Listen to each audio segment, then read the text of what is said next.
While connection and celebration look different these days, that doesn't make all your hard work any less worthy of celebrating. You should be so proud of yourselves after this truly unbelievable year. You are the beginning of a new generation, the Zoomers, part of a history-making, history-changing cohort. Our future is sounding bright in your hands. We love you, we miss you, and we know great things are headed your way. Thank you for inspiring me with your resilience. Keep growing, keep developing. This is the beginning. It was a long road, but keep going. Stay curious and remember to keep an eye out for silver linings. I can't wait to see the good that you will do in our world. I can't wait to call out your name and see you walk across the stage on our quad next spring. So we can celebrate in person properly. And don't forget, you have a whole herd of a community here to support and cheer you on. Blessings for your future and Godspeed. Remember to take time to pause, to be still, to be slow, to be more than do. Don't forget to bloom. The world awaits, and it needs your creativity, talent, and irreverence more than ever. We'll leave the light on for you back at Amherst. This one's for you.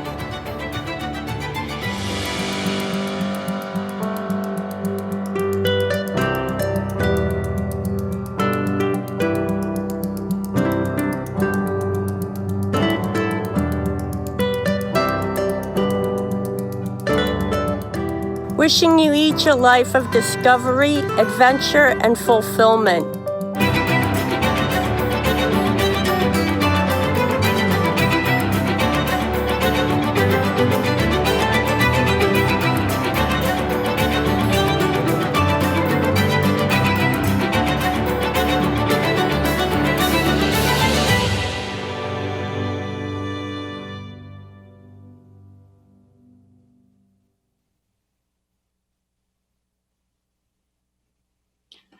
Hello, everyone.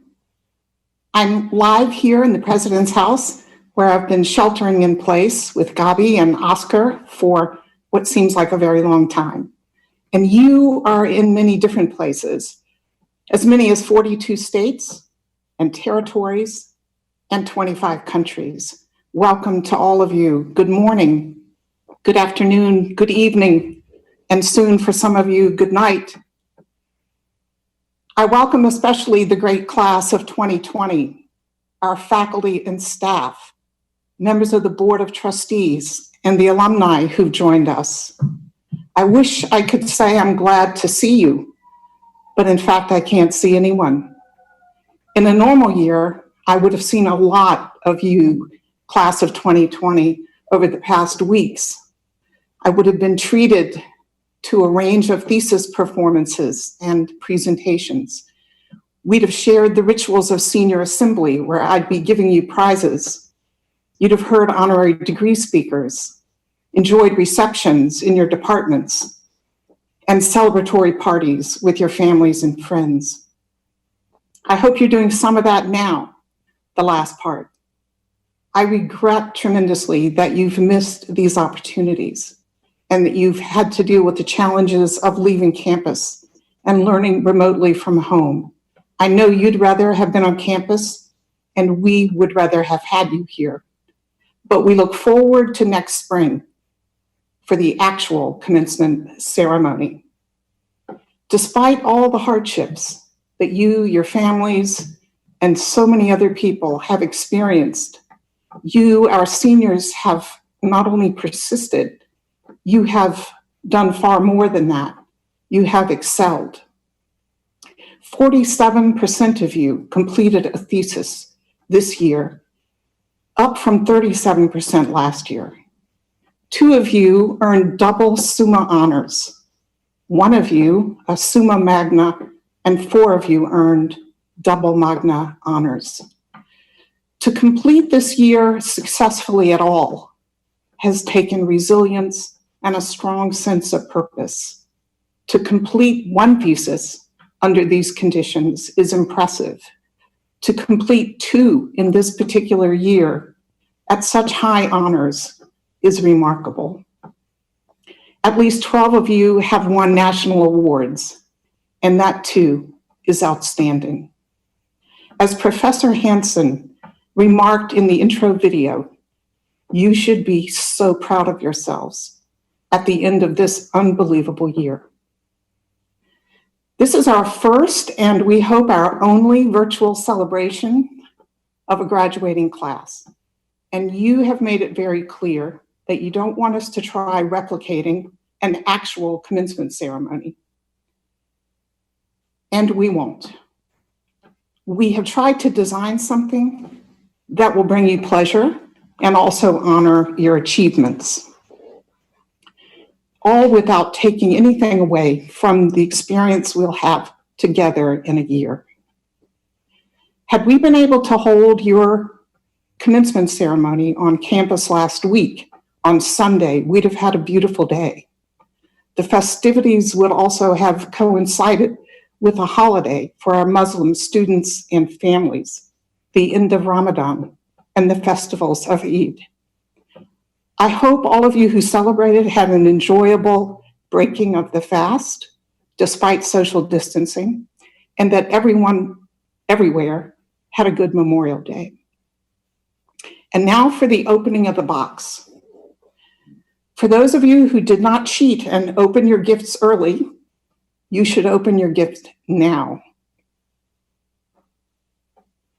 Now, as you will see, this box contains some small gifts and some swag for you and your families, all to mark your transition today from student to alumni.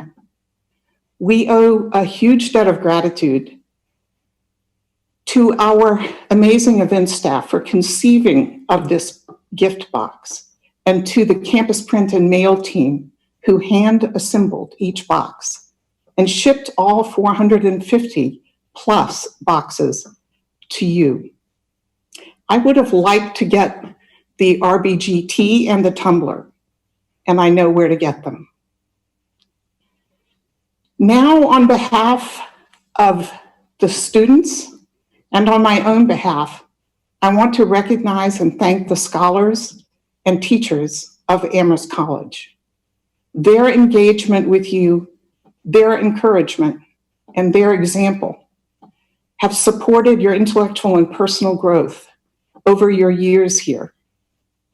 And having read the surveys you filled out at the end of this semester, I know how grateful you are to your professors who so quickly made the transition from in-person to online teaching. I know how much you missed them and the close contact with them and other students. In fact, the survey responses you sent make the strongest case I think I've ever read for the importance and the value of residential liberal arts education, and we hope to return to it very soon. I hope our faculty's example of principled inquiry and their commitment to pursuing truth will inspire you as you take your next steps and throughout your lives.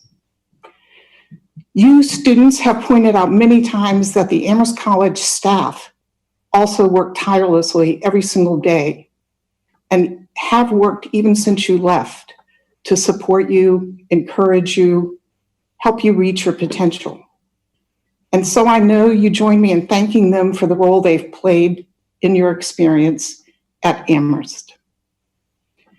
And now to the proud parents, grandparents, relatives, guardians, friends, and supporters of the class of 2020. We know your support, your love, your guidance provided the foundation for the accomplishments that our students have been able to realize. And we want to thank all of you today and also extend to you our congratulations. And now we have a surprise, a message from a very special guest, someone we're honored to call a friend of the college. She wanted to offer you her good wishes.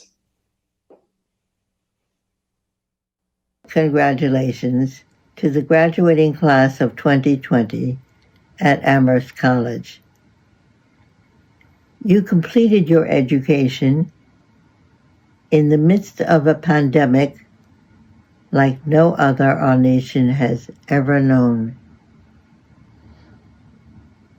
The eerie weeks tested you and your teachers greatly, and you rose to the challenge admirably.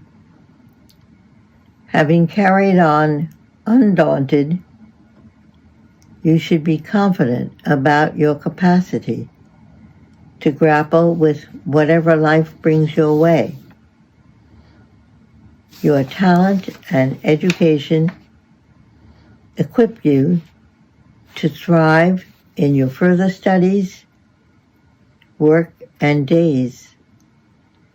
May you use your ability and learning not just in self-regarding ways, but to help prepare chairs in your communities to make life more sustainable for people in need. And as you progress from knowledge to wisdom, may you experience satisfaction and joy along the way. Every good wish. What a generous and wonderful gesture on behalf of Justice Ginsburg. We thank her for being a model of high-minded and high-hearted pursuit of equal justice for all under the law and in the administration of that justice. She inspired us all back in the fall when she visited. Back then, I and probably many of you thought it might be the most memorable event we'd have in the year. And then the pandemic. And now we want to award the senior prizes. Let us honor members of the class of 2020 who have achieved particular distinction in their years at Amherst. First, the Obed Finch Slingerland Memorial Prize. This prize is awarded each year by the trustees of the college to a member of the senior class who has shown by determination and accomplishment the greatest appreciation of and desire for a college education. And this year's prize is shared. Justin Chen from Richmond, California, who graduates today with a major in computer science, and Kathleen Despina Krieg from Farmingdale, New York, who graduates with a major in biochemistry and biophysics. The Woods Travis Prize is an annual gift in memory of Josiah B. Woods of Enfield, Massachusetts, and Charles B. Travis of the class of 1864. And it is awarded for outstanding excellence in culture and faithfulness to duty as a scholar. This year's prize winner is Gregory David Carroll from Watling Hills, New Jersey. And Gregory graduates today with a double major in mathematics and philosophy. Our hearty congratulations to Gregory, Justin, and Kat, and all other senior prize winners we will celebrate next year at Senior Assembly. And now it's my great pleasure to introduce the senior chosen by you, the class of 2020, to speak at your commencement next spring. And fortunately for all of us, he's going to speak today as well. He is the warm, witty, and wonderful Stanley Oscar Dunwell III from Johns Creek, Georgia. Stanley graduates today with a major in biology.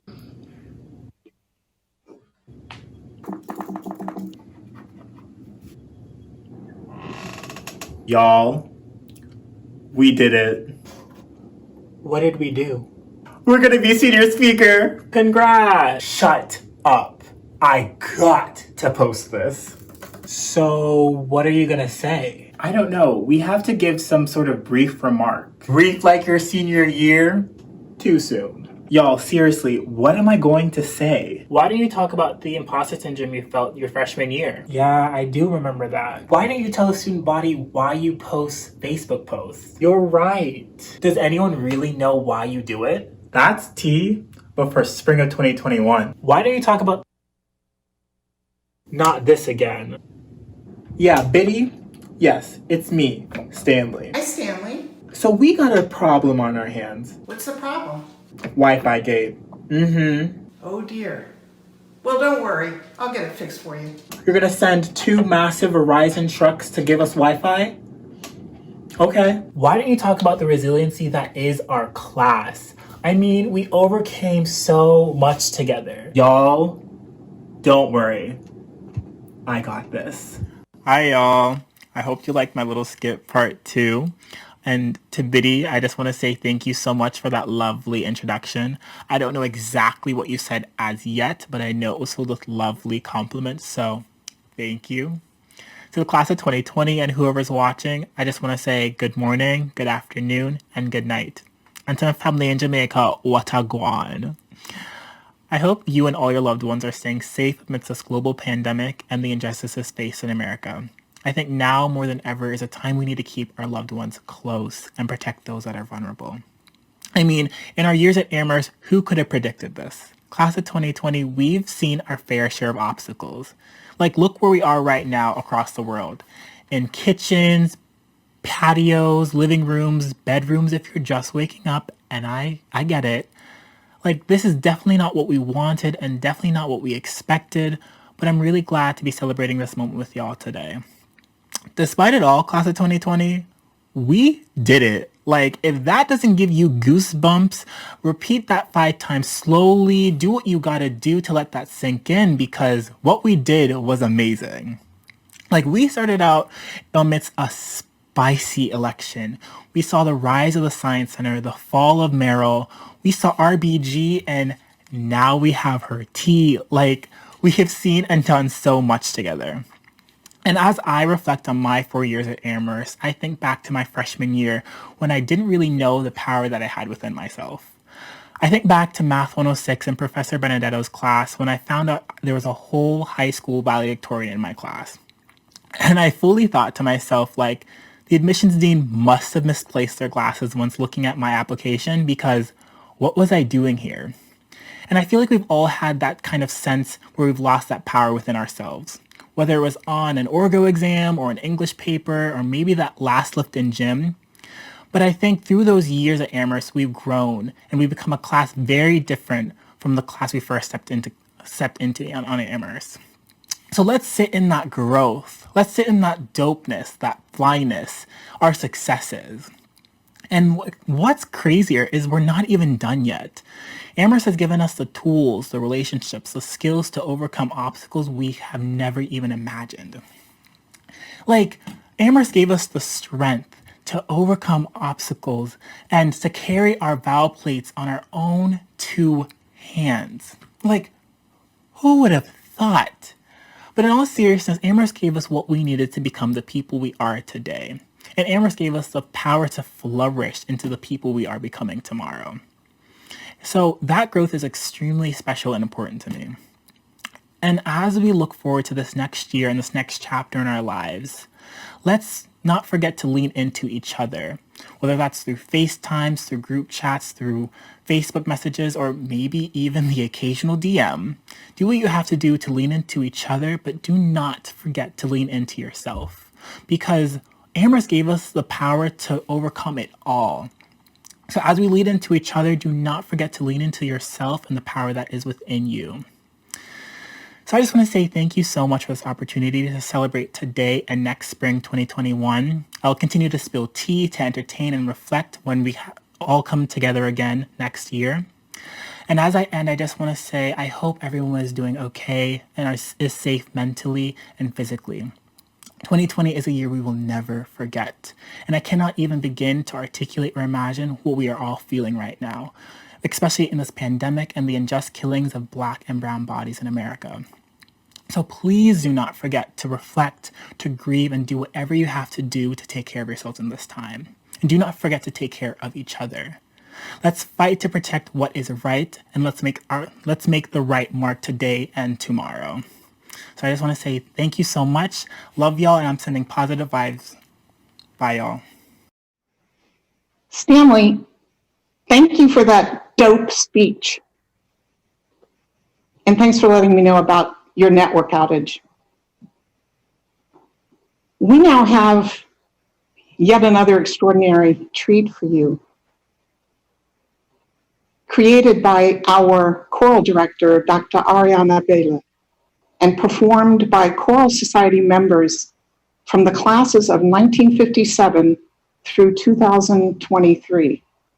And from their separate locations around the world, they have joined their voices to sing Three Gifts.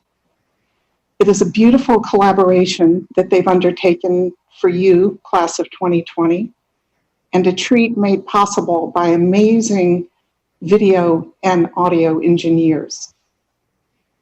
Some of you know, but not all, that the song Three Gifts was written by Lisa Smith Vanderlinden from the class of 1989. Lisa's daughter, Anna, is a member of your class, 2020, and graduates today with a degree in psychology.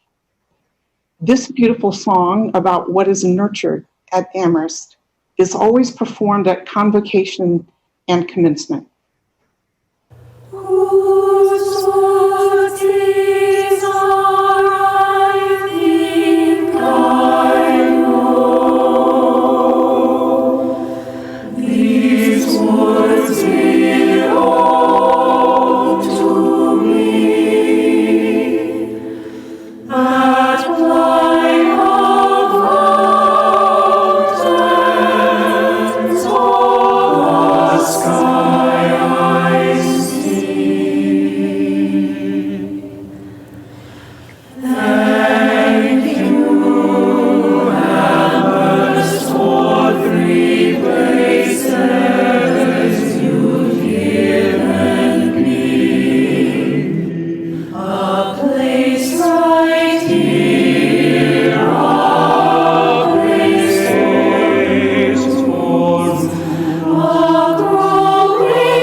Thank you, Ariane, and Choral Society members past and present for that gift to the class of 2020 and to the rest of us.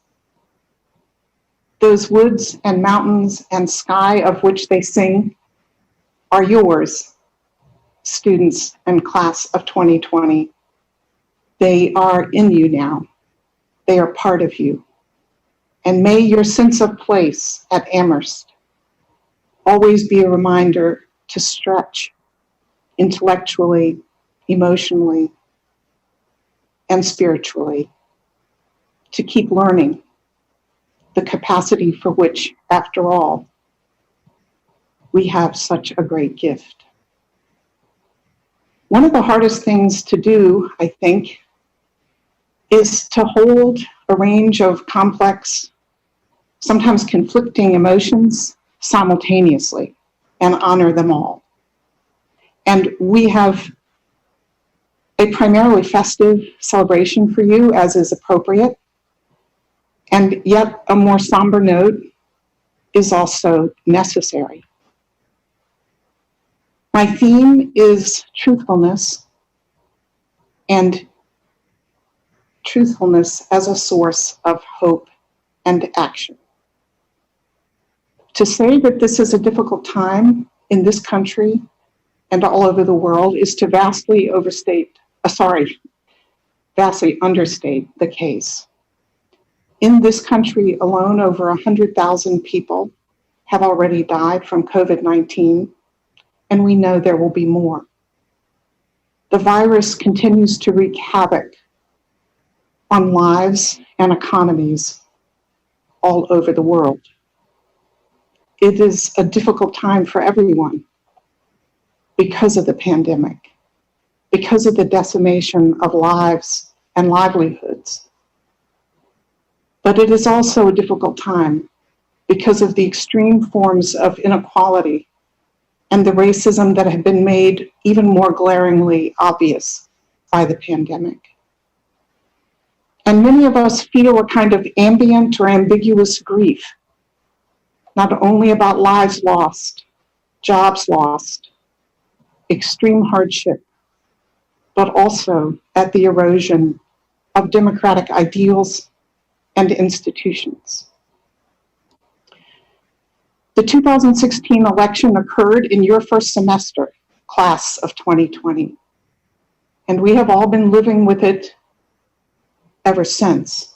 Some of you have lived with harsher realities since then than others. Those of you on visas from Muslim-majority countries, for example, have lived with fear of returning home, knowing that you may not be able to return and complete your studies. DACA students across the country have lived with the threat of a decision that would rob them of the only country they have known as their home. Undocumented students all over the country are exposed to the threat of deportation. Transgender, non-binary, and gay students are living without the support they deserve. Gay students face the rollback of many of the rights that had already been established, and trans lives don't have those protections yet. Our students of color have endured overt avowals of white supremacy by those who feel they've been given license by the statements of our president. All of us are affected by these things. They erode the very possibility of community, of truth, as does the chaos and confusion that follow from the purposeful spread of mis- and disinformation. Last night, I attended the 50th reunion celebration of the class of 1970. This was a class that attended Amherst in another time of social and political ferment, the period of the civil rights movement, the assassination of Martin Luther King Jr. and Robert Kennedy, the riots that followed Dr. King's assassination, the still early phases of the women's movement, and the beginnings in major cities of a gay rights movement that had not yet reached Amherst, the Vietnam War and its escalation. When I met with the class of 70 last night, I was moved by the friendships and the community bonds they have preserved and built over time. And they have built them on the ground of a shared experience and a shared sense of what was true in their time and what's true now. I was moved by the openness with which they spoke with one another about personal tragedies and losses they have experienced since leaving Amherst. Their strong sense of community is a kind of promise for you, the class of 2020.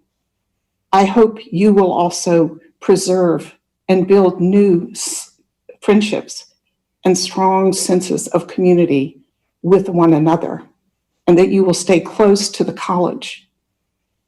It is your college. The class of 70 had sent me some video recordings of programs they planned for the reunion on campus that was supposed to occur this weekend. They decided to hold those programs virtually. I was heartened again there by the openness they shared in the sessions and the panels they had organized. I was inspired by the transformations they described, the transformations that came out of loss and tragedy, hardship and grief. And those transformations came when the losses were properly named and properly grieved. And that was the message they left in their programs. It would help us all to acknowledge more openly our shared sense of loss and our own vulnerabilities. We do not have the example in the leader of our country of a genuine propensity to acknowledge and mourn loss, or to admit a failure or imperfection. Instead, we are told that strength is the absence of vulnerability, of imperfection, or error. But the denial of vulnerability and loss can be a calamity for the people who live in denial. And we are seeing that the denial of truth and reality, the contempt for science, and the hatred of expertise can be a calamity for everyone in the denier's orbit. In your first month on campus, some of you gathered in the gym to hear Ta-Nehisi Coates, the author of a book called Between the World and Me, which Coates wrote as a letter to his son about the struggle of Black Americans against racism. And he writes in that book with searing honesty about the limits of his ability to protect his son from police violence, from everyday offenses. And I want to read you a passage that seems particularly appropriate here today. And I quote Ta-Nehisi Coates, "I am sorry I cannot make it okay. I am sorry that I cannot save you, but not that sorry. Part of me thinks that your very vulnerability brings you closer to the meaning of life, just as for others, the quest to believe oneself white divides them from it. The fact is that despite their dreams, their lives are also not inviolable. You have been cast into a race," he tells his son, "in which the wind is always at your face and the hounds always at your heels. And to varying degrees, this is true of all life. The difference is that you do not have the privilege of living in ignorance of this essential fact." And finally, he says to his son, "The struggle is really all I have for you, because it is the only portion of this world under your control." People who think they're white, in Coates's writing, are those who believe their whiteness confers a kind of immunity, a protection from contingency, or that it should, at least. But it doesn't, and it won't. Today, I simply want to mention the names of George Floyd and Breonna Taylor, and there are so many others, so many other names to say. We have to work really hard to be truthful with ourselves as well as with others, to name what we're seeing and what we know in order to restore the sanity that comes from a shared reality. We've got to work together to restore American ideals to their proper place. Freedom and equality, the rule of law, the separation of powers. We have got together to advocate for knowledge, science, reason, and the forms of discourse that, as Hannah Arendt tells us, make the world human. Those who seem to wish to destroy the very possibility of truth must be countered by the rest of us, by the ability you've learned, seniors at Amherst, to make distinctions, to reason through difficult problems, to acknowledge complexity, to use capacious and beautiful language, to hold complex and even conflicting emotions simultaneously, and to focus on shared purpose. I hope you'll start by helping ensure that everyone in this country has their right to vote, that we all have a right to fair elections, and however small a gesture it may seem to you right now, we must all make sure we vote. I think you will be the generation that renews civic responsibility and demands the changes that have been needed for so long. And you won't work alone on these things. There are people all over this country, millions of them, largely invisible, who know that shared reality is possible, who know that the pursuit of truth is essential, and who are determined to do their part.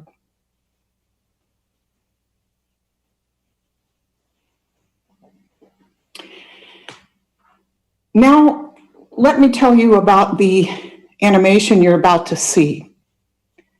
It's a video that we invited some virtual friends to help us make, and it will give you a sense of what's about to occur. Class of 2020, I present a mammoth graduation.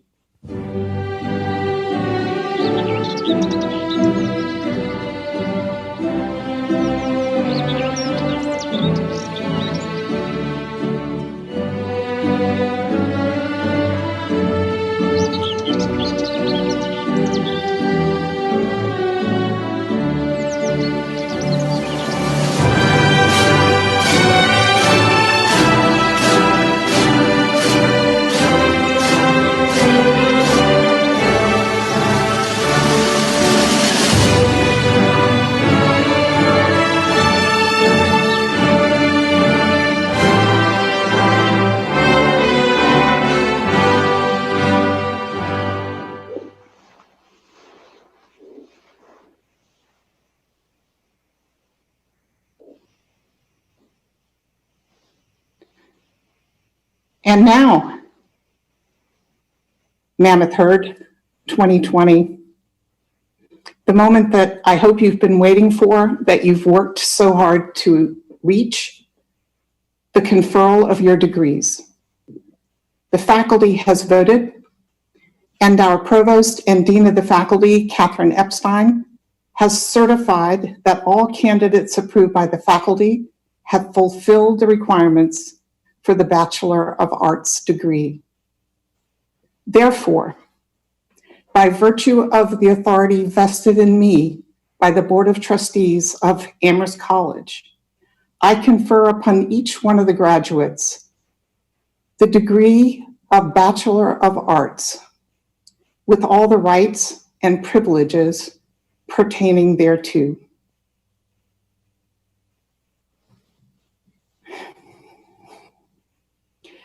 Class of 2020, congratulations again. Congratulations to your proud families and friends around the world. Remember our motto, Terras Irradiant. Be a light in the world. Bring light to the world.